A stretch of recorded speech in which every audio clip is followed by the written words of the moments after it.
これで全てか。たわいもない。毛だらけ。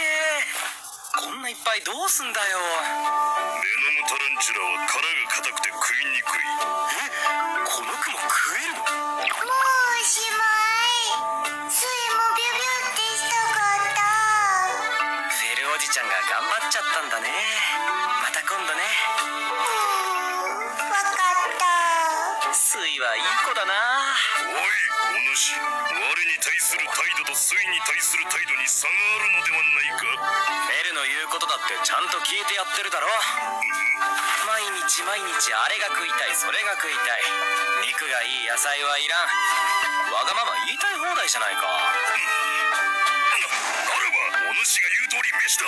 飯を食わせろ。今日は一日お主らを背負って走ってやったんだ。伝説の魔獣にまたがれることを感謝するがいい。はいはい。一応しまっとこうか。なんかの役に立つかもしれないし。よ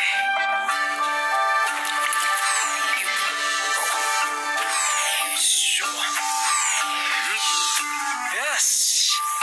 じゃあ今日の飯はどれも量が中途半端だな。そうだ、餃子にするか。餃なんだそれは。まあ見ててくれよ。